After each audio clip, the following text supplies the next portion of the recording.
अमरावती प्रतिनिधी. शुक्रवार दिनांक 30 जानेवारी 2026 रोजी राष्ट्रपिता महात्मा गांधी यांची पुण्यतिथीनिमित्त आयुक्त सौम्या शर्वा चांडक यांच्या हस्ते महात्मा गांधीच्या प्रतिमेस हारार्पण करण्यात आले.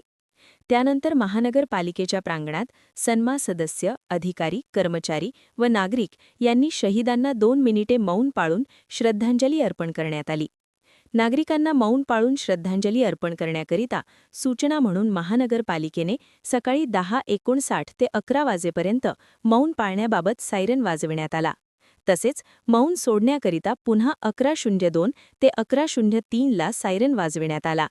यावेळी अतिरिक्त आयुक्त महेश देशमुख, उपआयुक्त योगेश पिठे, उपआयुक्त नरेंद्र वानखडे, मुख्य लेखापरीक्षक श्यामसुंदर देव, मुख्य लेखाधिकारी दत्तात्रय फिसके, शहर अभियंता रवींद्र पवार, सहाय्यक आयुक्त भूषण पुस्तककर, सिस्टम मॅनेजर अमित डेंगरे, शिक्षणाधिकारी डॉ प्रकाश मेश्राम, कार्यालय अधीक्षक गुलशन मिराणी, उपअभियंता हेमंत महाजन, वैद्यकीय अधिकारी डॉ प्रतिभा आत्राम, डॉ स्वाती कोवे, अमरावती महानगरपालिका कर्मचारी संघटनेचे सरचिटणीस प्रल्हाद कोतवाल, अधिकारी कर्मचारी मोठ्या संख्येने उपस्थित होते.